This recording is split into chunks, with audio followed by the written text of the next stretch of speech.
거의 타협할 수 없는 국회의원이 지금 253석이거든요. 53석을 줄이자. 맞습니까?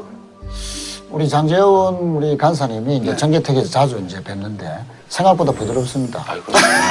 그런데 장 간사님은 상당히 뭔가 노력하는 모습이 보여요. 장간사를 그런데 장간스럽게 보여요. 장어원이라고 해요. 그런데 이제 너 그렇게 해가지고 디스를 하지? 문제는 이제 장 의원님이 간사로서 열심히 하는 부분하고 자유한국당이 보여주고 있는 모습은 전혀 별개다. 자, 정개특위에 참여를 했지 않습니까? 그러면 성의 있는 모습을 보여야지 지금까지 제1야당으로서 당론에 준하는 어떠한 협상안도 내놓지 않고 있고 한참 지나가지고 이런 말 아니, 다 돼가지고 그래서 내가지고 뭘 왜 잘했다고 또 그러세요? 책임 있는 자, 이 과정에서 협상되고 있는 그 이야기는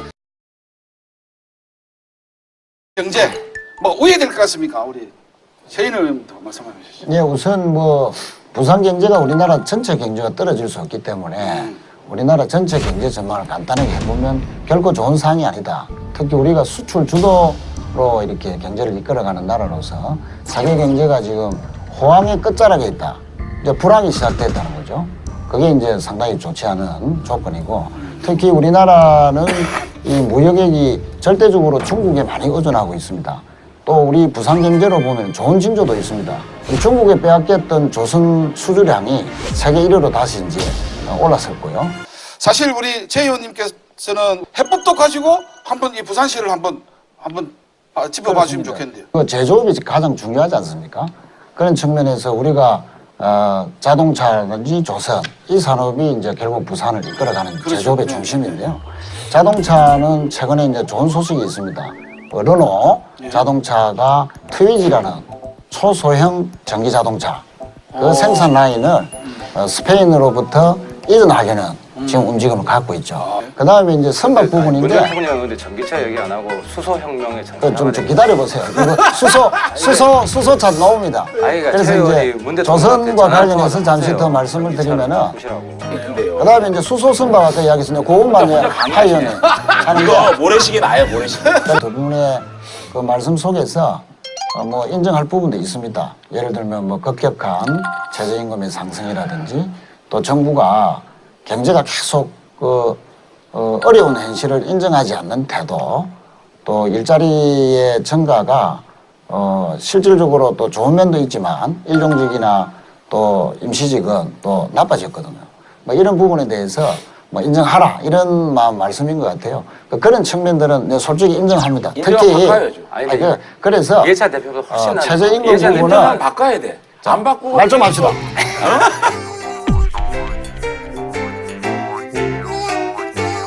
최저임금 부분은 2017년도에 문재인 정부가 시작될 때 16년, 17년도에 경기가 그런 대로 좋았어요. 그래서 한 2, 3년간 이 경기가 계속 좋아질 것이라는 가정 하에서 최저임금을 18년도에 16%, 그 다음에 이제 19년도에 10% 올려서 누적 상승률이 30%죠. 사실은 경제가, 실물 경제가 이렇게 이제 어려운 상황을 정확하게 예전했으면은 오히려 이제 덜 올랐겠죠. 그래서 급격한 최저임금의 상승이 특히 자영업자들에게 여러 가지 고충을 줬다는 것은 인정합니다. 왜 이 정부는 경제가 어려운 것을 인정하지 않느냐? 그런 부분에 대한 문제 제기라고 보고 그 점에서는 사실은 이명박 정부나 박근혜 정부도 경제가 어렵다는 이야기를 사실은 못 했어요. 왜 못 했냐면은 그건 저는 선의의 강변에 있다. 정부가 경제가 어렵다고 인정하는 순간에 경제가 더 어려워지는 그 경제는 심리라는 말이 있을 정도로 그런 면에서 정부가 여러 가지로 고민을 많이 했지만 결국은 작년 연말까지는 그렇게 바로 인정하지 못하는 선의의 강변에 있었는데 아까 우리 장 의원님도 뭔가 좀 대안 있는 구체적인 그 이야기를 하셔야죠. 아까 이제 제조업 분야를 이야기하는데 과거 정부나 지금 정부나 다 연계되어 있고 그런 측면에서 무조건 제조업이 자동차나 조선이 힘들어진 것은 무조건 문재인 정부가 잘못됐다는 이런 식으로만 하면은 아무런 그 비판밖에 안 되고요. 대안 자체가 나올 수 없죠. 그래서 부산 경제에서 앞으로 정말로 필요한 분야가 뭐냐에 대한 구체적인 대안을 제가 이야기를 하는 부분에 대해서 구체적인 대안을 한번 가지고 이야기를 해보죠. 우선 뭐 일자리 부분에 그 이전에 잠시만 아까 그 자영업 부분에 대해서 제가 조금 이야기하다가 우리 장 의원님이 강한 주장 때문에 제가 조금만 더 말씀드리고요. 그 자영업이 어려워지게 된 이유 중에 여러 가지 요소들이 있습니다. 최근에 이제 문재인 정부의 급격한 최저임금 인정한다고 했습니다. 그 외에도 임대료가 너무 가파르게 상승하는 거, 카드 수수료가 너무 높다는 거, 프랜차이즈율도 높다는 거, 그 다음에 온라인 시장이 너무 급격하게 팽창하고 있는 이런 이제 구조적인 문제들이 있거든요. 그 사무실 천지요. 무슨 임대료? 그래서 이런 측면에서도 같이 봐야지 무조건 기승전 최저임금이라고 최저임금만 가지고 자꾸 하고 대통령 비난하고 이렇게 해서 문제 해결되진 않는다. 두 분의 말씀 잘 들었고요. 우선 그 장재훈 의원께서 국가의 예산으로 일자리 창출하는 것이 잘못됐다. 이 기본부터 이제 완전히 부정하시는 건데 아까도 말씀드렸듯이 OECD 국가 중에 그 평균 고용률이 68%입니다. 이 68%의 고용률을 유지할 수 있는 그 기조 중에는 기업의 혁신이나 기업의 발전, 성장을 통해서 고용 창출도 있지만 국가 재정에 의한 공공부문에서의 일자리도 함께 가서 이 평균 고용률이 68%가 되는 겁니다. 그러면 OECD 국가에서 대부분의 나라들이 사회 서비스적 일에 여러 가지 이제 공공부문의 일자리를 만들어내는데 그럼 그 나라들이 다 그러면 잘못된 정책을 펼치고 있느냐? 그렇지는 않다는 거죠. 현실을 자꾸 대통령이 아니라서 현실을 너무 모르는 게 예를 들어 아니, 하 의원님은 국가가 그 일자리 만드는 부분인데 어떻게 반대해요. 그건 뭐 그래 잘못된 겁니까? 드릴게요. 교사 늘리는 거 있잖아요. 애들이 없어요. 지금 부산만 해도요. 학생 과거처럼 아니 뭐 지금 교실에 콩나물 심어처럼 60명, 70명씩 해야 됩니까? 그러니까 지금 현실을 너무 모르니까 들어봐요. 애들은 줄는데 선생님들은 늘린다? 이게 말이 안 되지. 두 번째, 공무원도요. 시골 같은 데는 군 인구 2, 3만이야. 공무원이 4, 5천 명이래. 해운대 400명. 4,500명? 아니 그러니까 이거 정정. 다시. 자, 카트. 자, 카트. 편집. 400명. 아니, 가서 없어요. 아무서도 안 와. 해운 그럼 군에 이거 편집하지 마세요. 군에 지금 우리나라 공무원 줄여야 돼요. 자, 왜냐? 자, 왜냐? 한번 일단 보십시오. 블록체인 때문에 데이터가 다 공유됩니다.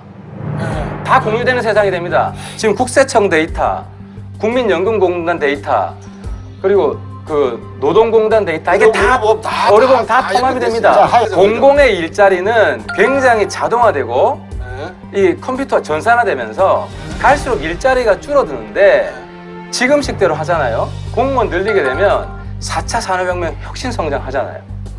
문재인 대통령 혁신 성장 자, 혁신을 가장 앞서서 그러면 만드는 저도 게 하나만 질문할게요. 자, 그 건물에 불이 났습니다.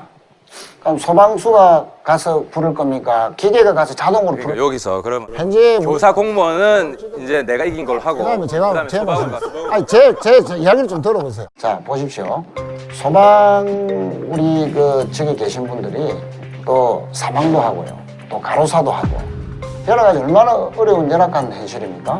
그 얼마 전에 내가 이제 우리 지역에 소방서장님과 이제 대화를 나눴는데 우리 관할의 소방서가 한 달에 5,000건 이상의 응급 출동이 있는 겁니다. 119 출동. 네, 119 출동이 심지어 뭐 이제 반려동물에 대해서도까지도 출동을 해야 되는 이런 그 시점에서 너무나 경무에 시달리고 있고 소방 수요는 엄청나게 늘어나고 있고 이 분야에 대한 국민의 안전과 관련된 직종에 대해서 예산을 들여서 필요한 만큼 더 일자리를 만들고 소방직을 늘리는 거 그게 왜 잘못됐습니까? 그러니까 내가 일자리 토론에 가보면 딴 거는 논리가 안 되는데 딱 하나 소방이야. 그거는 동의. 저도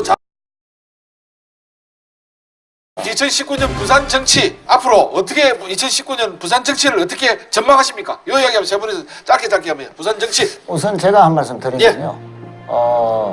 우리 부산에는 국회의원이 이제 저희 당은 6명, 또 이제 저희들 당 외에 이제 12명의 야당 의원이 계시는데, 어쨌든 이제 여당과 야당이 협치를 좀 강화할 필요가 있다. 작년 연말에 서로 예산 확보하는데 우리 장 의원의 노력이나 또 합작품을 해서 좋은 작품을 내듯이 그런 협치가 필요한 시기라고 보고요.